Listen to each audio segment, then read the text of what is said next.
What's up, everybody? It's Sam Jesse. I'm here with Jesse Coger from plantthespear.com, covering everything Florida State Seminoles. Jesse, how you doing, man?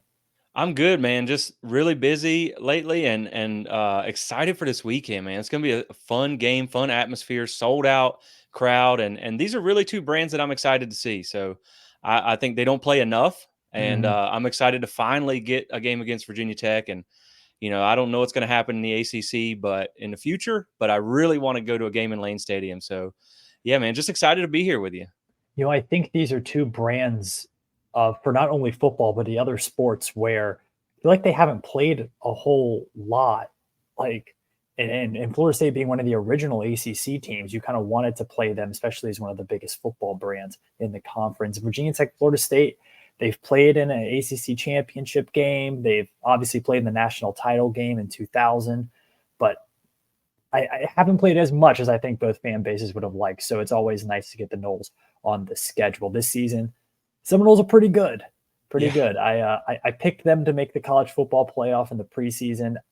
Looking pretty good right now, but we'll see what happens Saturday. We'll get to the game later on. The purpose of this show is to get to know a little bit more about the fans of that school, and Jesse certainly is one of them. So I guess I just want to ask you first, what's your connection to Florida State, and how is that materialized into you covering the team like you do now? So it goes back a long way to when I don't know how many people are familiar. Most people do know about Mike Martin, our famous baseball coach who just Mm-hmm. recently retired. My brother grew up as a big baseball player and would go to baseball camp, Mike Martin baseball camp. And I was too young at the time. I was probably 8 or 10 years old, and it's right next to the football stadium. So my dad would kind of drop him off there, and then we would go look at the stadium. And I mean, when you're a 10, 12-year-old kid and you go to a game and you see this big stadium and the war chant and Osceola and Renegade and all those things, like, I mean, you're instantly hooked. And I even tell a lot of people where it's like, even if you don't like Florida State, most people that when I talk to after they go to a game, they're like, okay, it is pretty cool. So it's been a lifelong thing. I don't believe in second favorite teams. I've never been like, this is my other team. I've always been Florida State. And so it's just been a lifelong love. I've had the opportunity to meet Bobby Bowden in the past, which was really awesome. I got to go to the national championship game in Pasadena in 2014. So I've loved the school for as long as I can remember. And then as far as covering it, it's something that I talked about for a long time. And then I moved away from home and I moved away from all my football friends. And my wife, I think she just got tired of hearing me talk to her about Florida State because she's a Georgia fan, so she really doesn't care.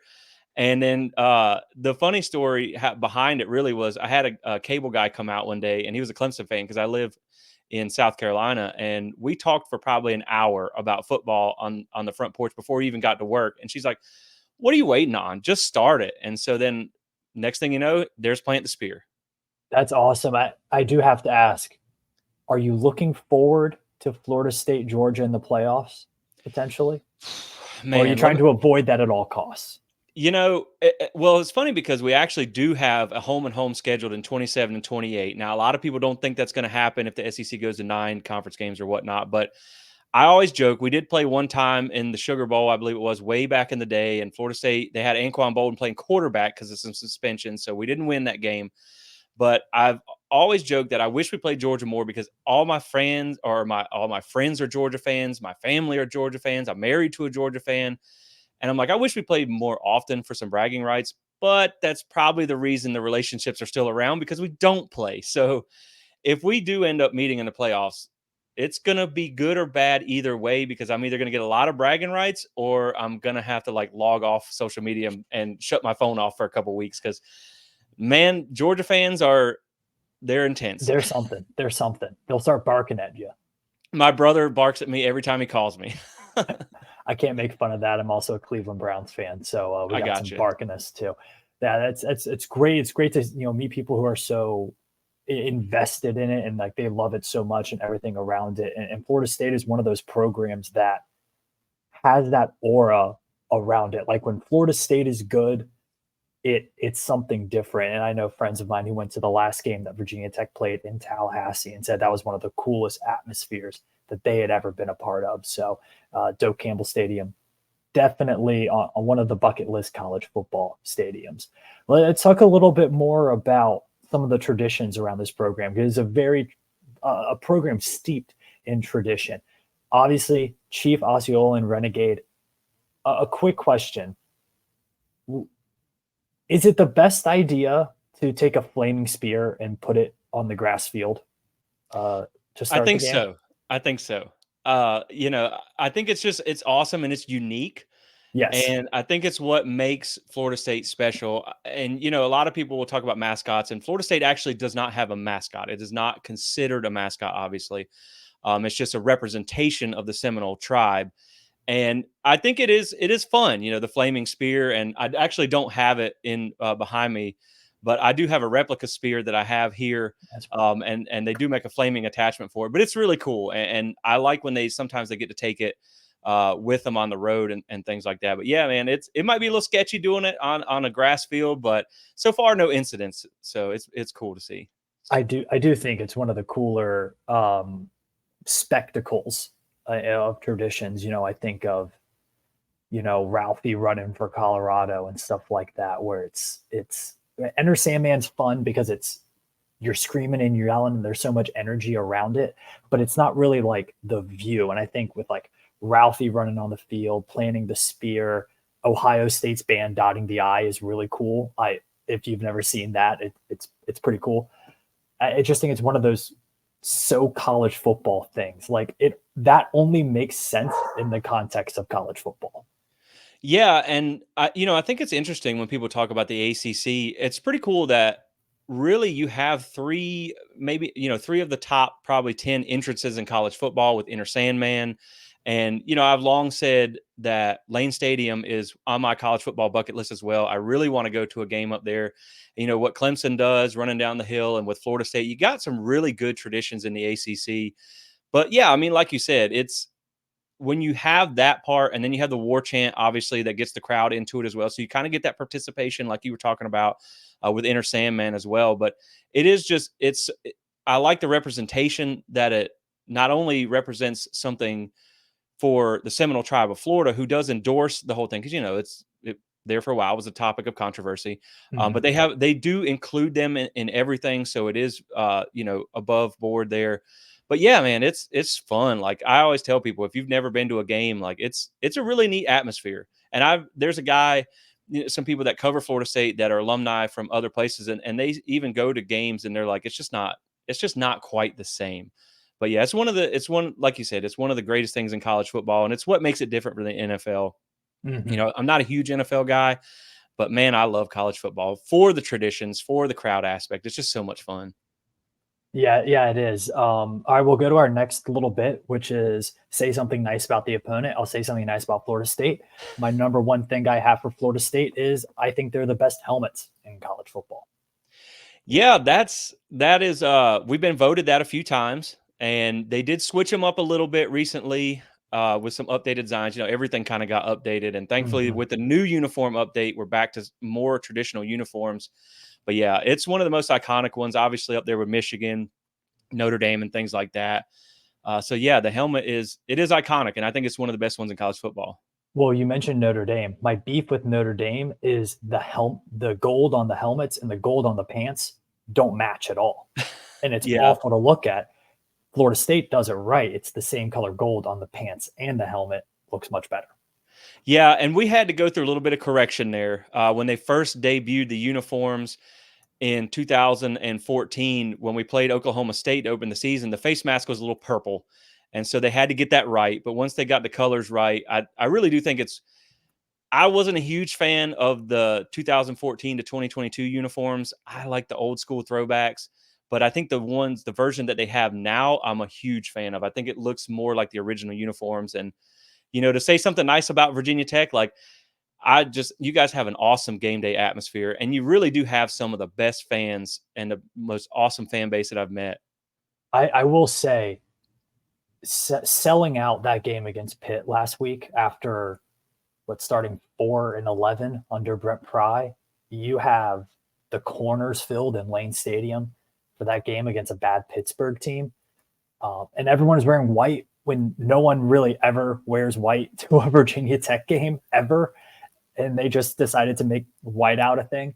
Yeah, it's really, I think it speaks to how passionate the fan base is, and how much of a, almost a pilgrimage game day to Blacksburg is, maybe more than just the actual game. It's more about going to Blacksburg and tailgating and seeing people and stuff like that. Let's get a little bit more into on the field stuff with Florida State. Florida State has had an illustrious history, especially in the last 2.5, 3 decades of college football, and a lot of great players.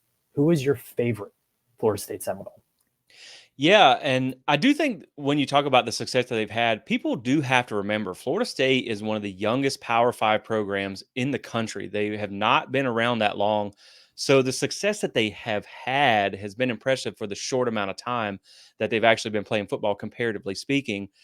Of course, you got to stretch back to guys like Marvin Jones, and I know it's a hot topic now, but Deion Sanders and all Mhm. that. But I'm only 35 years old, so I came up more in the modern era of Florida State. And for me personally, I think it was Jameis Winston is my favorite Florida State player. And the reason I say it now, I really love Jordan Travis nowadays, and of course Keon Coleman. But if you're stretching back a little bit, I think it's Jameis Winston, because you either loved him or you hated him. And if you were an FSU fan, you died defending him. But just the fact that because of the play that they had while he was here, I was able to watch FSU win a national championship in person. And so really just I think it's gotta be Jameis because he was just a bigger than life personality. Yeah, and I think that's carried with him to the NFL, where people people love his personality, maybe more than his play on the field hasn't really been exactly what people thought it could be in the NFL. But like Jameis, the person, is someone that is pretty easy to root for, to watch. Definitely some comedic relief on Sunday Oh, afternoons. man. He's hilarious. Absolutely. Yeah. So of all these traditions, we talked about Chief Osceola and Renegade. Renegade's the horse, by the way. Uh, other than those, we have that war chant. That's all put on TV. It's like Enter Sandman, like it's kind of put in your face. What is a tradition or a piece of history that is really kind of just special to Florida State fans that the national college football fan base might not know about? I think one of the coolest ones that they have that really a lot of people don't know about, and it's got a little bit more popularity, is the sod cemetery. I think it's a really neat tradition. So anytime Florida State is a road dog, or they play Florida, Miami in the rivalry games, or the ACC championship or a bowl game, if they win as a road dog or in any of those games, they do take a little piece of sod from the opponent's field. Obviously they have permission. They let them know ahead of time. And then they actually put it in a little small coffin and they have a whole ceremony and they bury it and they have a bunch of them out there. Not to throw shade, but Clemson actually copied this. They have a sod cemetery now, but we had the original idea. So to me, that's the one that I think is just neat and it's cool. And if you ever hear Florida State talk about this is a sod game, that's what they're talking about. The cemetery for Virginia Tech games is in the window of a small restaurant called Souvlaki, which is like a little Greek, like Euro and souvlaki place right next to campus. And they have a little window that has a graveyard that they set up each season. And if you win the game, they'll put the winning score there.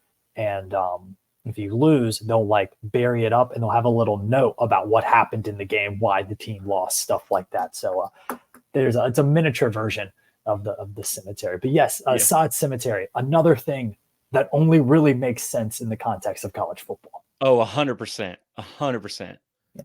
So this year's team obviously comes in with a ton of hype, and rightfully so. You got NFL talent all over the place.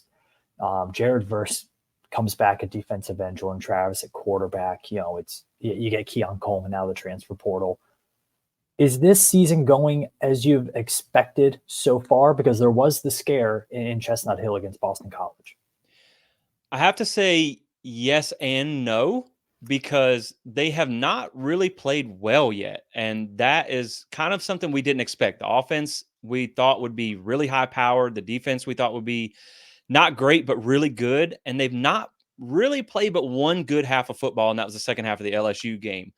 But they made it to the bye week 4-0, which included obviously a blowout win over LSU, and then they beat Clemson in Death Valley, which they had not done since 2013. So it's kind of exciting to, like, they've won the games that we expected them to win. I thought they would win against LSU and the other teams. And as far as the BC game goes, that was obviously the one that sticks out like a sore thumb. It was very close. A lot of people don't know this, but a majority of the team, and Mike Norvell actually talked about this week in a press conference, they had the flu in that game. So you could tell they were flat, they were uninspired, and that was a little bit of a scare. But I think with this team, they have yet to live up to their potential for 4 quarters in an entire game, but they're still undefeated. And I think that's really what speaks to the improvement that we've seen. And hopefully with the bye week, they can get healthy. Last year, coming out of the bye week, they won their next 4 games. I think it was 173-39 combined score. So hopefully, I mean, no offense, because you guys are on the other side of the bye week, but hopefully they come out and we see the improvement in some of the areas that have lacked, which is basically your rushing offense and your passing defense are the 2 areas they need to improve on.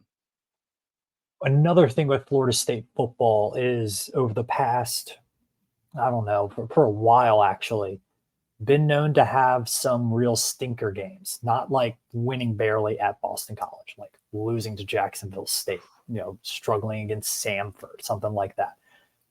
You you've kind of avoided that a little bit, but is there still that fear in the Florida State fan base of like, even this game that looks really easy, we've seen that story before? I do think that is the case. And man, I was literally sitting in row one behind Jacksonville State's bench when that for that game. It was terrible. But when I did my preseason prediction, I was like, okay, I really want to predict them to go 12-0 undefeated because I feel like they can do it. But there was just that kind of little devil on your shoulder, like, yeah, man, this is the same team that started 0-4 2 years ago and went 5-7. And I think that what people really have to realize when you talk about that down period for Florida State, I think a lot of it was needed a total rebuild. And, things didn't go great under Taggart. Then you bring in Mike Norvell in the COVID year, which was a really hard challenge to be in year one. But now I think you've seen the culture get flipped, the talent level has increased, and the level of coaching that they're getting is a lot better. So the Boston College game obviously gave us more of a scare than I thought. So honestly, I feel like any game can be close. I mean, we're on a 3-game losing streak to Wake Forest. So there's still that aspect, but I think Florida State is a different team than we've seen in the past. Yeah, and I asked that because as we get into this matchup, it's look, I'll just be point blank. Like, I don't think there's anybody in orange and maroon expecting the Hokies to win this game. It's a 25-point spread. I think that's the taking off the orange and maroon glasses, putting the gambler glasses on. I think it's a little bit big for a Yeah. team in Virginia Tech that likes to play close games. They like to find themselves in close games. So um, take that as you will. But I mean, at the minimum, a 17, 18-point spread, something like that. So, not saying the Hokies will win this game, but in the scheme of college football, this is one of those spots where a heavy favorite coming off of a sleepy win and then a bye week, playing a team that's found a little bit of mojo. This is kind of one of those spots in college football where crazy stuff can happen. And I think Florida State, if I hope I'm not projecting too much, but I think Florida State fans would be like, we've seen this movie before. Yeah. And, I think when you look at Virginia Tech's last win, I think it was almost good for both teams because I think now Florida State's probably like, we better pay attention because they got that win, and I think that win was really big for Virginia Tech just for their confidence going forward. I would say in terms of fan base morale, one of the biggest wins in my lifetime for Virginia Yeah, Tech. Yeah, yeah, it was. Yeah, and like I know Pitt's not great, but no, they're bad. They're sometimes bad. right, and but They're bad. when I wrote a guest column for a blog this week, one of the questions was, "How do you feel about Virginia Tech as a program?" And I said, "Man, Virginia Tech has so much potential. They just need a spark of success to really reignite that program." And I wrote a little personal message at the end to the fans. I was like, "Look, man, I have sat in Doak Campbell Stadium and watched Florida State lose its first game to an FCS opponent in program history." I was like, Saturdays were not fun, but you never know how fast things can turn around. Now, just 2 years later, we're 4-0 and in the top five. So I do think that I think the Pitt game will make Florida State pay a little bit more attention. And then you also had the BC game. So I think with that close call, I think, the narrative, we obviously saw them beat Clemson and then fall in the rankings for the second straight week in a row. I think they do hear the noise a little bit. So I think they're going to be motivated to come out and win a game with some style points. But, like you said, you never know on a Saturday. And if, to be honest, if this game was in Lane Stadium at night, I think it would be a little bit different. I think getting them at home, because Kyron Jones could be a game changer for them. Mm-hmm. Yeah, and you talked about things can change. What I tell people all the time is, Washington was 0-12. 5 years later, they won 10 games. 8 years later, they won 12 games and were in the college football playoff. Things can happen really quickly in college football.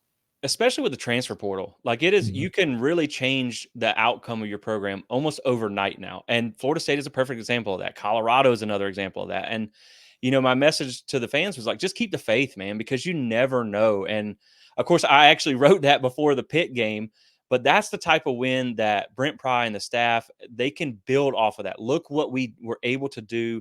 And, you guys found a quarterback, and that's really something that can change. And that's one of the biggest concerning matchups for me in this game is Florida State struggles against mobile quarterbacks, and he looks legit. Yeah, it's, for Virginia Tech, I don't think they can run him 20 plus times a game, but if you can figure out a way to kind of get him out of the pocket, don't rely on this offensive line that quite frankly just hasn't been very good. You know, there are building blocks to the program. There are building blocks to get this season back on track, but you got to get healthy. You got to have guys play well. Guys got to know their assignments, things like that. Things that I think most Virginia Tech fans would have wanted to begin year two under Brent Pry that they didn't really get.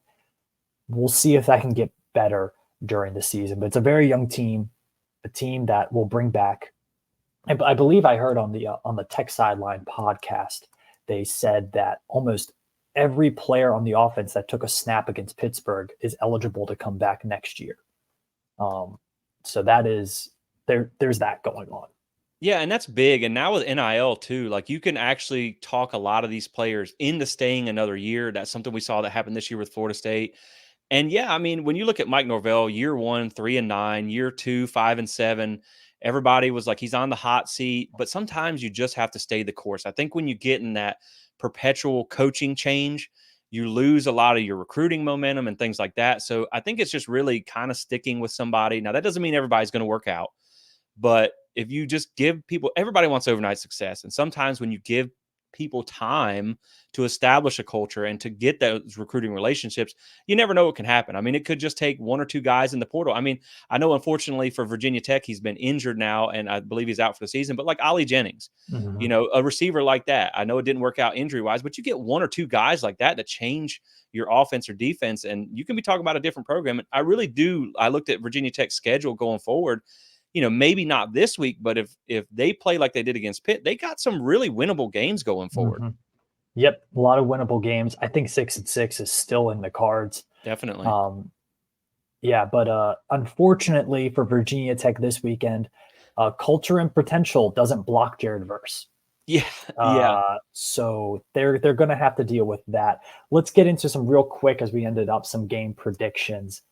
How do you feel confidence-wise about this weekend? And do you have a score in your mind, or what are you looking for from the Florida State team as well? So really what I'm looking for overall is Florida State to come out and play a complete game for 4 quarters. They've really kind of struggled in the first half, slow starts, but the second half, they really come on strong. They held LSU and Clemson to only 7 points in the second half, both of those games. So really just kind of having that complete 4-quarter game. As far as like really the way I see this one going, we had talked, I had asked you yesterday a couple of things, strengths and weaknesses about Virginia Tech. And when you say the offensive line is their biggest struggle, and boy, do we know about offensive line problems at FSU, which is really, honestly, that's been the single biggest factor of turning around Florida State is the offensive line room. But Florida State's biggest strength, I'd say this year, outside of wide receiver, is their defensive line. A lot of people know about Jared Verse. You also have Patrick Payton at the other defensive end spot, ACC Defensive Rookie of the Year last year. Braden Fisk comes in from Western Michigan, is just an absolute beast at the defensive tackle. Fabian Lovett, all those guys, they're deep and they're talented at the defensive line. So I feel like they have to control drones. Now the good thing is they have faced Jaden Daniels already. They faced mobile quarterback at BC, so they have a little bit of experience there. I think they just need to win that line of scrimmage on offense against that defense. I think they need to establish the run game. Virginia Tech has struggled to stop the run this year. We only run for 22 yards against Clemson, so they need to get the run game going. But they got some offensive linemen back this week, hopefully. And, our secondary is a little bit weak on defense, so I could see maybe them doing some things there. But really, if they can just get the run game going and control drones, I feel good about this game. But, just knowing there's a couple of matchups there, like when you had said that the secondary was pretty locked down, I think a lot of that has to do with facing some of the not great passing offenses, which I did. I went back and looked it up because I was like, uh-oh, this is concerning because you guys are top 10 in pass defense. But then I looked it up and it was like, I think Purdue at 57th was the highest ranked passing offense, and 3 of them were in the bottom 100. So I was like, okay, we'll see. Because, we can't run the ball very well. So I think you got to run the ball and control drones. For this one, I originally had it 45-10, but once I saw the game that he had against Pitt, I upped that. I changed the score prediction. I made it 45-17. I know that's not much better. We'll take it. If it was in Lane Stadium at nighttime, I could see this one being maybe like 38-20 or something like that. I just think at home, sold out crowd, coming off a bye week, we were really banged up with tough games against LSU and Clemson to start with. I just think Florida State should be able to handle this. But Virginia Tech, they got the confidence. They got a little bit of momentum coming off that Pitt win. So I'm going to go with 45-17. It's a little bit over the spread. But, like you said, you never know. I do have to say, I think if you have a score like that, you're probably going to get into a little bit of garbage time. And Florida State's second string defense has been known to give up some points. So I could see it maybe getting a little bit closer to that towards the end of the game. Yeah, I think what Virginia Tech fans are looking for is limit blown assignments and stay competitive. Because look, there's a clear size, speed, athleticism difference in this game, and I think that'll become really apparent because Virginia Tech hasn't played a team this year that is significantly more athletic than they are. Pitt maybe a bit bigger, Purdue as well, but not the athleticism. I think that'll show. I do think there's a world where Jordan Travis doesn't play that much in the fourth quarter. If I was Norvell, I wouldn't play him much in the fourth quarter. Maybe Keon Coleman only runs 5 or 6 routes, and then you just kind of sit him down and tell him to support the team. So something, 35-21, something around there. I think Virginia Tech's offense was kind of stuck at this 16, 17 points. I think they've kind of probably bumped that up by a possession at this point. But offensively, what Florida State offers is a significant upgrade compared to anything the Hokies will see at all this season. So I think it'll be a comfortable win for Florida State, but I don't think the Hokies will be embarrassed on this one by any means. I don't think you'll be able to pick out this box score when you look down Florida State's schedule at the end of the year. Yeah, and the funny thing, a lot of people, because Jordan Travis, he's been really banged up. So the bye week came at a perfect time. And a lot of people said, do you just sit him for this game? Do you not even play him at all? And I said, no, man, like I'm okay with maybe the first half, but I don't think you can take any week off, especially when you saw what happened against Boston College. The only thing I will say about this game, when you talk about how long does Florida State keep their throwing punches in the fight, I do think Mike Norvell is a very in-tune, detail-oriented guy, and I think he hears a lot of the noise. I think when you see them dropping in the rankings for winning, I think he knows that they need to have kind of a statement game, because if you come out and you have another close one against a team who, I mean, it's not news to you guys, has struggled this year, then like very well aware. Right. And so, like, I think when you look at the end of the year, when you have a lot, this would be a great year for the 12-team playoff, because you have a lot of teams that there's really no juggernauts, but there's a lot of really good teams. You could be battling for a playoff spot. So I think that they need to win convincingly. So I do think he's been very aggressive this year, because I think he knows he has a good team and he's trying to prove that point. So I think they may not call the dogs off really early. But I think if you're a Virginia Tech fan, you also have to think that Florida State has been really tight in the first halves with every team. So like every football game says or coach says, if you can get the game to the fourth quarter, you never know what can happen. So I think you'll really know a lot by halftime of this game. You'll know if Florida State's still in a tight game, you never know. But if it's something where they run away in the first half, then I think it'll play out like we kind of think. Yeah, I mean, we'll see. We'll see, dude. From my end, also just hoping the Hokies stay healthy. They don't have the depth to afford too many injuries, but hoping for a good game, hoping for good weather, and some fun times. I know some friends headed down to Tallahassee. I'm sure they'll have fun regardless of the outcome of the game. Oh, yeah, definitely. I think right now it's supposed to be sunny and about 84 degrees. I know it's not really like I live in the Charlotte area and I got to turn the heater on in the morning because it's getting a little chilly up here. We're hitting the 50s.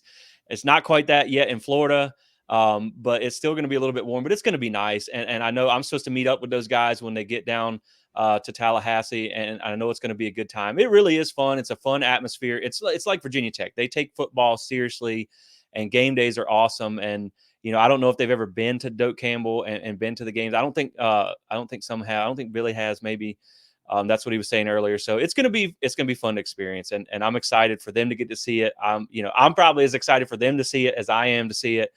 So it's gonna be a really good time, and I'm excited for it. Awesome, man. Well, looking forward to it. Have a great rest of your week, and here's to hoping for an upset.